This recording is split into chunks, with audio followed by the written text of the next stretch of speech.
Objective का already हम video upload कर चुके हैं। देखिए 16 से लेके आपका 21 तक आपका एक एक मार्क्स का है, ठीक है। 16 में पूछा है DBMS का पूरा नाम लिख पूछा है। 17 में ITS का मतलब पूछा है। 18 में पूछा है डेटाबेस मैनेजमेंट सिस्टम क्या होता है। 18 में 19 में पूछा है आपका प्राइमरी की क्या है। 20 में पूछा किन्हीं दो DBMS सॉफ्टवेयर का नाम लिखें। 21 में पूछा है टाइटल बार क्या है, ठीक है। चलिए देखते हैं सबका सही सही आंसर। चलिए बच्चों ध्यान दीजिएगा। 16 में हमको पूछा था what is the full form of DBMS, ठीक है। DBMS का फुल फॉर्म क्या होता है, तो इसका फुल फॉर्म होता है डाटाबेस मैनेजमेंट सिस्टम। 16 का सही आंसर ये हो जाएगा। 17 में हमको पूछा था what does IT stands for. IT का मतलब क्या होता है, तो इंफॉर्मेशन टेक्नोलॉजी, सूचना प्रौद्योगिकी, ठीक है। चलिए हम लोग 18 देखते हैं। 18 में आपको पूछा गया था what is database management system. Database management system क्या है, तो देखिए इसका आंसर हम यहाँ लिख दिए। डाटाबेस मैनेजमेंट सिस्टम DBMS वह सॉफ्टवेयर होता है जो डेटाबेस को बनाने सुरक्षित रखने और प्रबंधित करने का कार्य करता है, ठीक है। 19 में आपको पूछा था प्राइमरी की क्या क्या क्या है, व्हाट इज प्राइमरी की। तो प्राइमरी की वह फील्ड होती है जो डाटाबेस टेबल में हर रिकॉर्ड को यूनिकली आइडेंटिफाई करती है, ठीक है। चलिए अब हम लोग देखते हैं 20 में आपका पूछा था किन्हीं दो DBMS सॉफ्टवेयर का नाम लिखिए, ठीक है। तो दो सॉफ्टवेयर का नाम आपका हो जाएगा MySQL और एक हो जाएगा ओरेकल, ठीक है, ओरेकल। 21 में आपका पूछा था टाइटल बार क्या है, व्हाट इज टाइटल बार। तो किसी विंडो के सबसे ऊपर दिखाई देने वाली पट्टी जिसमें सॉफ्टवेयर या फाइल का नाम आता है टाइटल बार कहलाती है। चलिए अब हम लोग देखेंगे सेक्शन C 3 मार्क्स में आपका क्या क्या पूछा है। चलिए ध्यान दीजिएगा। चलिए पहले हम आपको क्वेश्चन दिखा देते हैं। ये आपका पार्ट 7 वीडियो है, ठीक है। सारे बच्चे IT के जितने झारखंड बोर्ड के बच्चे पढ़ रहे हैं सभी चैनल से मन लगा के तैयारी कीजिए। आपका एक भी क्वेश्चन इससे बाहर नहीं पूछेगा। 2024 में आपका जो क्वेश्चन पूछा था 3 मार्क्स का, पहला क्वेश्चन पूछा था 22 में आपका मेल मर्ज के क्या फ़ायदे हैं, what are the advantage of mail merge, ठीक है। इसका आंसर भी हम आपको भी बताएंगे। 23 में आपको पूछा है माइक्रोज क्या है, व्हाट इज़ माइक्रोज। 24 में आपको पूछा है रैम और रोम के बीच अंतर, ठीक है। फिर 25 में आपका पूछा है difference between relative and absolute hyperlink. चलिए अब एक एक करके सारा का आंसर देखते हैं। सभी बच्चे कॉपी में अच्छी तरह से लिख के याद कर लीजिएगा क्योंकि इससे आपका एग्ज़ाम में बहुत सारा क्वेश्चंस आने वाला है। चलिए देखते हैं अब सब। चलिए बच्चों ध्यान दीजिएगा। हम लोग टाइटल बार तक पहुंच गए थे। अब सेक्शन C में 3 मार्क्स में हम लोग आएंगे, ठीक है। What are the advantage of male migrations, इसका क्या क्या फ़ायदा है देखते हैं। मेल माइग्रेज के फ़ायदे, ठीक है।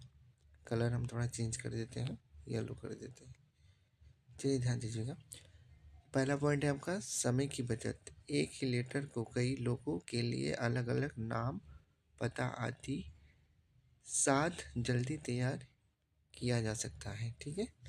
दूसरा पॉइंट है आपका समय में आसानी, काम में आसानी, ठीक है। बार बार अलग अलग पात्र टाइप करने की ज़रूरत नहीं होती है, ठीक है। तीसरा पॉइंट है गलतियाँ कम होती है। एक ही डाटा सोर्स से जानकारी लेने के कारण एरर की संभावना कम हो जाती है। 23 में आज आपका पूछा है माइक्रोज क्या है, ठीक है। What are माइक्रोज। माइक्रोज ऐसे निर्देशों का कमांड्स का समूह होता है जो बार बार किए जाने वाले कार्यों को स्वतः, चलिए थोड़ा अंडरलाइन गलत हो गया है, इसको सीधा करते हैं। कार्यों को स्वतः ऑटोमेटिकली करने में सहायता करती है, ठीक है। दूसरा पॉइंट है आपका, ये क्वेश्चन इम्पोर्टेंट है, हो सके तो एग्जाम में इस बार आपका आएगा ये क्वेश्चन, ठीक है। दूसरा पॉइंट है आपका माइक्रोज की मदद से समय और मेहनत की बचत होती है। ठीक है, तीसरा पॉइंट है, देखिए दूसरा पॉइंट भी अंडरलाइन कर देते हैं अच्छी तरह से। ठीक है, तीसरा पॉइंट है आपका, इन्हें विशेष रूप से MS वर्ड, एक्सेल आदि में कार्य को तेज और आसानी से उपयोग करने में किया जाता है। ठीक है, समझ गए। अब चलिए हम लोग देखते हैं क्वेश्चन नंबर 24 में आपका क्या पूछा था, रैम रोम में अंतर पूछा है। रैम और रोम में अंतर क्या है। ठीक है, तो रैम का फुल फॉर्म होता है रैम एक्सेस मेमोरी। ठीक है, अस्थायी मेमोरी होती है, जबकि रोम जो होता है रीड ओनली मेमोरी, अस्थायी मेमोरी होती है। ठीक है, दूसरा पॉइंट है, रैम में रखा डाटा कंप्यूटर बंद होने पर नष्ट हो जाता है, जबकि रोम में डाटा सुरक्षित होता है। तीसरा पॉइंट है आपका, रैम को पढ़ने लिखने दोनों कार्य होता है, जबकि रोम में केवल पढ़ने का कार्य होता है। समझ गए। क्वेश्चन नंबर 25 में आपका पूछा है, सापेक्ष और पूर्व हाइपरलिंकों के बीच क्या अंतर है। Difference between relative and absolute hyperlink. चलिए देखते हैं दोनों के बीच क्या क्या अंतर है। पहला पॉइंट आपका, रिलेटिव हाइपरलिंक में फाइल का पता वर्तमान वेबसाइट फोल्डर के अनुसार दिया जाता है, जबकि एब्सोल्यूट हाइपरलिंक में पूरा URL दिया जाता है। क्वेश्चन नंबर 22 में आपको पूछा है, रिलेटिव हाइपरलिंक छोटी और सरल होती है, जबकि एब्सोल्यूट हाइपरलिंक लंबी होती है। ठीक है, तीसरा पॉइंट है आपका, रिलेटिव हाइपरलिंक उसी वेबसाइट के अंदर उपयोगी होती है, जबकि एब्सोल्यूट हाइपरलिंक किसी दूसरे वेबसाइट या बाहरी पेज के लिए उपयोगी होती है। ठीक है, देख लीजिए अंडरलाइन कर लिए हैं आप सभी बच्चे, कॉपी में लिख के अच्छी तरह से याद कर लीजिएगा। ये भी क्वेश्चन आपके लिए आपके फाइनल एग्जाम 2026 के लिए बहुत ही ज़्यादा इम्पोर्टेंट है। ठीक है, अब हम लोग देखते हैं सेक्शन D में आपका क्या क्या क्वेश्चंस पूछा गया था। चलिए बच्चों ध्यान दीजिएगा, 2024 का फाइनल एग्ज़ाम में लॉन्ग क्वेश्चंस में क्या क्या क्वेश्चंस पूछा गया था IT का, झारखंड बोर्ड का। चलिए अब हम लोग देखते हैं क्वेश्चंस। ठीक है, इसके बाद मैं इसका आंसर भी आपको बताऊंगा, अभी बताऊंगा कुछ ही मिनटों में। ठीक है, चलिए देखते हैं क्या क्या पूछा गया था। लॉन्ग क्वेश्चंस में आपका पूछा गया था 26 में, ओपन ऑफिस ऑर्ग पर कितने प्रकार के स्टाइल उपलब्ध है, स्पष्ट करें। ठीक है, 26 में पूछा गया था 5 मार्क्स का, इसका मैं आंसर अभी आपको बताऊंगा। ठीक है, 27 में पूछा गया था आपका, टेम्पलेट क्या है, टेम्पलेट का उपयोग करने के क्या फ़ायदे हैं। ठीक है, यही दो क्वेश्चन आपका एग्ज़ाम में पूछा गया था। चलिए अब मैं इसका आंसर भी आपको बताता हूँ एक एक करके। सबसे पहले स्टार्ट करेंगे लॉन्ग क्वेश्चंस 26, ये 26 या 27 में से क्वेश्चन नंबर 26 या फिर 27 में एक क्वेश्चन आपका 2026 का फाइनल एग्जाम में रहेगा, इसलिए सारे बच्चे IT के जितने भी स्टूडेंट हैं सभी कोई दो अच्छी तरह से ये दो क्वेश्चन याद कर लीजिएगा। चलिए बच्चों ध्यान दीजिएगा आंसर पे। अब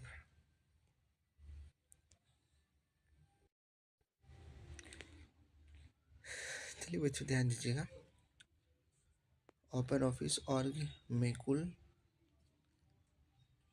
5 स्टाइल उपलब्ध होते हैं। पहला आपका क्या है, पैराग्राफ स्टाइल।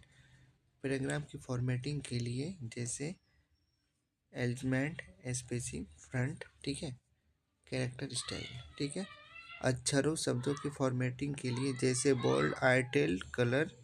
ठीक है, तीसरा है आपका पेज स्टाइल, पेज की सेटिंग के लिए जैसे migraine, header, footer, page size. ठीक है, चौथा पॉइंट है आपका फ्रेम स्टाइल, फ्रेम इमेज या टेक्स्ट बुक की फॉर्मेटिंग के लिए।